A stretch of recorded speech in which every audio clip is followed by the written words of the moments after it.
देख रहे हैं आप और आपके साथ मैं हूं सुरभि तिवारी। महाराष्ट्र के मालेगांव ब्लास्ट केस में इंतजार की घड़ी अब खत्म हो चुकी है। 17 साल बाद आखिरकार कोर्ट का फैसला सामने आ चुका है। एनआईए कोर्ट ने 2008 के मालेगांव बम ब्लास्ट केस में सभी 7 आरोपियों को बरी कर दिया। कोर्ट ने फैसला सुनाते हुए कहा है कि आरोपियों के खिलाफ कोई सबूत नहीं मिले हैं। ऐसे में साध्वी प्रज्ञा समेत सभी आरोपियों को बरी किया जाता है। अब कोर्ट के इस फैसले के साथ ही भगवा आतंकवाद की थ्योरी जो गढ़ी गई थी वो फेल हो चुकी है। एक रिपोर्ट आपको दिखाते हैं। 17 साल की लंबी सुनवाई, कई गवाहों के बयान और सबूतों को देखकर मुंबई की स्पेशल कोर्ट ने 2008 के मालेगांव ब्लास्ट केस में फैसला सुना दिया।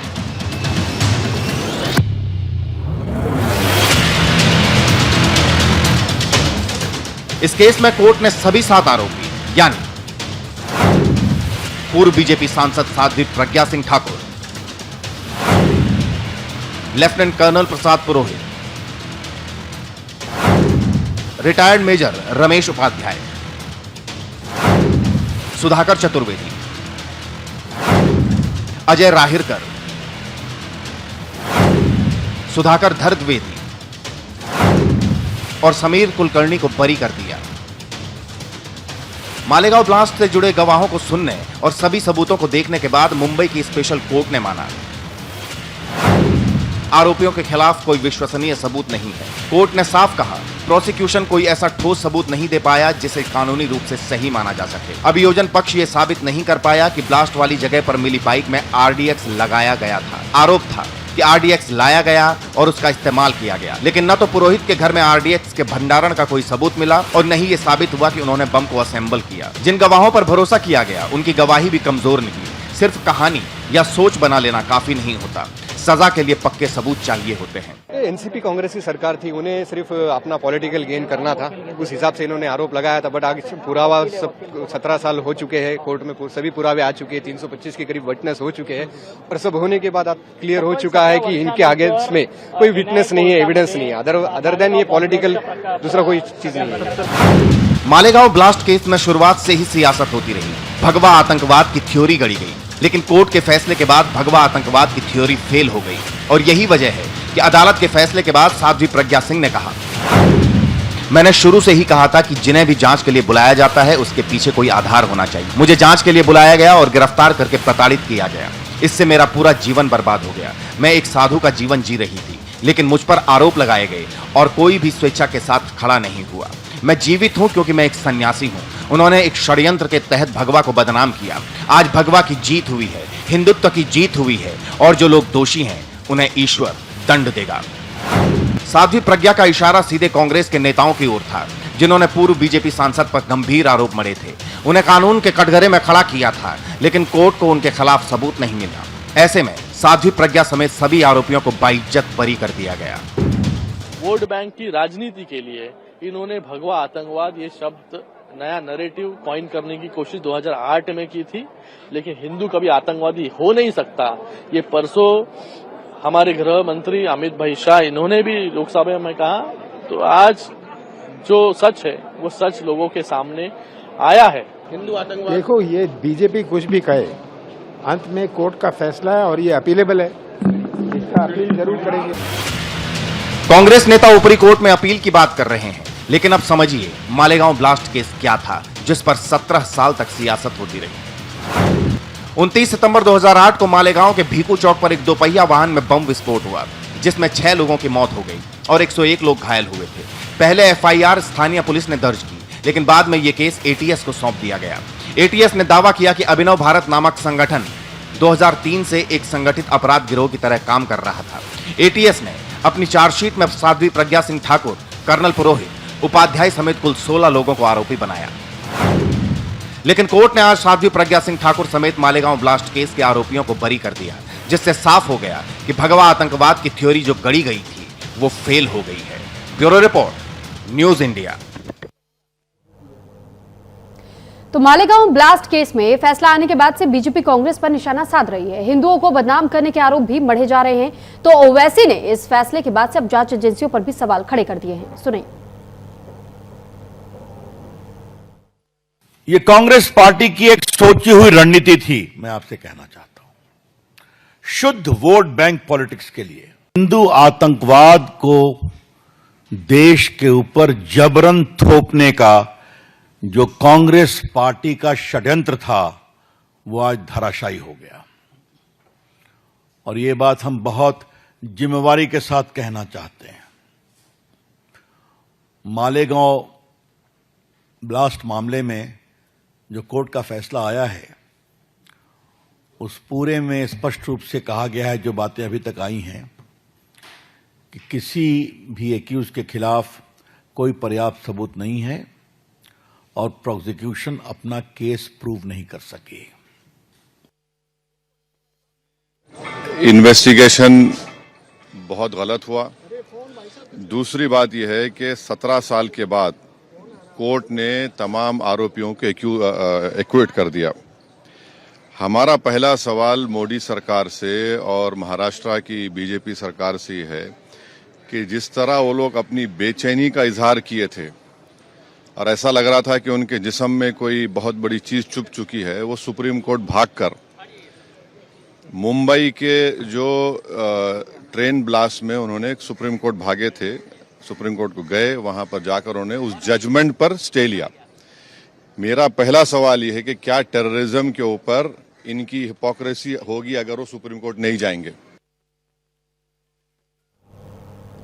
तो मालेगांव ब्लास्ट पर उमा भारती का बयान भी सामने आया। भोपाल की पूर्व सांसद प्रज्ञा जी को बधाई।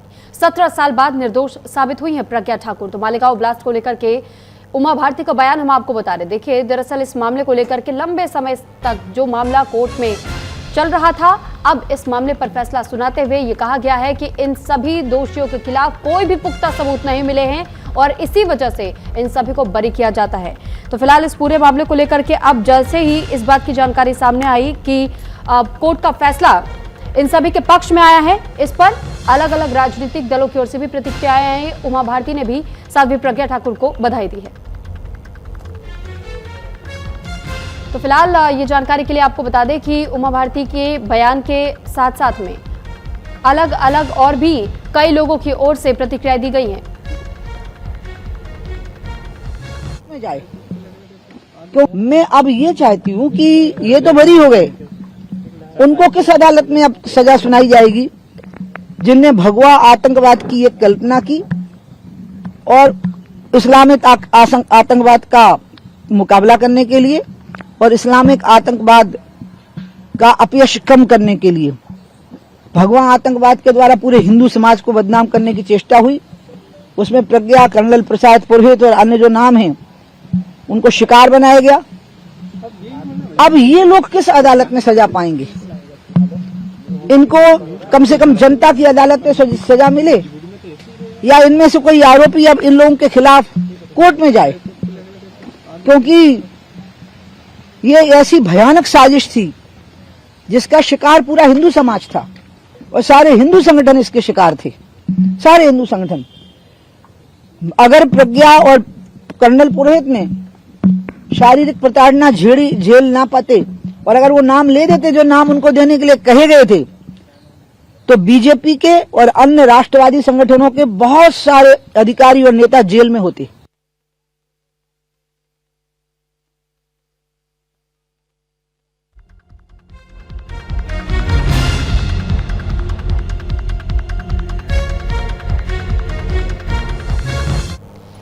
तो इस केस में जो अब तक आरोपी जिन्हें बनाया गया था उनकी ओर से भी प्रतिक्रिया सामने आई है। उन्होंने क्या कुछ कहा है वो भी सुना देते आपको।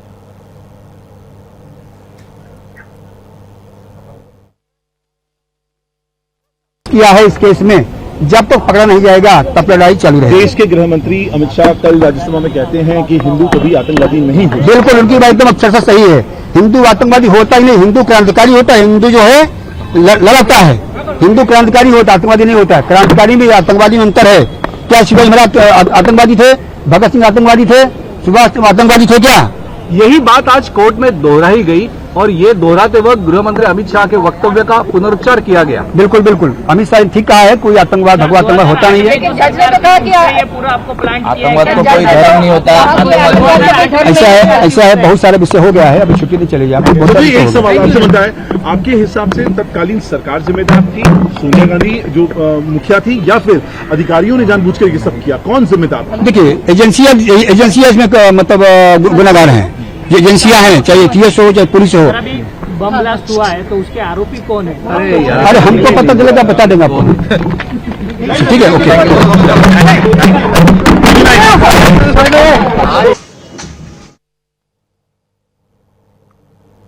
तो फिलहाल देखिए, मालेगांव ब्लास्ट केस को लेकर के जो फैसला आने के बाद कांग्रेस सांसद विवेक तनखा ने जांच पर ही अब सवाल खड़े कर दिए हैं। उन्होंने ये कहा है कि ब्लास्ट होता है और लोग बरी भी हो जाते हैं, तो जांच क्या हो रही है, सुनवाते आपको।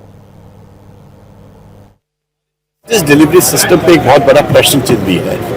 अगर इतने बड़े बड़े बॉम्ब ब्लास्ट में अगर कोई कन्विक्ट नहीं होता है और सब बरी हो जाते हैं, तो हमारा जो इन्वेस्टिगेशन था वो क्या किस लिए था? क्या मतलब उस इन्वेस्टिगेशन में कोई दम नहीं थी? क्या जो प्रोसिक्यूशन था, जिसने प्रोसिक्यूट किया, उसने बिना सबूत देखे प्रोसिक्यूशन लॉन्च किया? मुझे बहुत चिंता है इस बात को लेके, क्योंकि जस्टिस डिलीवरी सिस्टम का ये एक बहुत बड़ा प्रश्न चिन्ह लगा रहा है।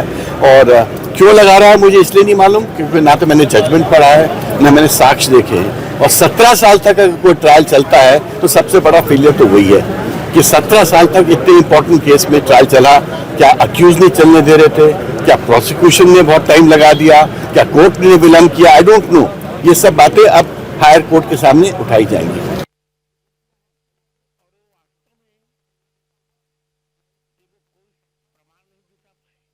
इधर मालेगांव ब्लास्ट केस में फैसला आने के बाद से शिवसेना यूबीटी के सांसद अरविंद सावंत ने भी कई सारे सवाल खड़े किए। उन्होंने पूछा है कि अगर आरोपी गुनहगार नहीं थे तो कई साल तक बंदी क्यों बनाए रखे गए। साथ ही उन्होंने पुलिस को भी इस सवाल के कटघरे में खड़ा कर दिया है, सुनवाते।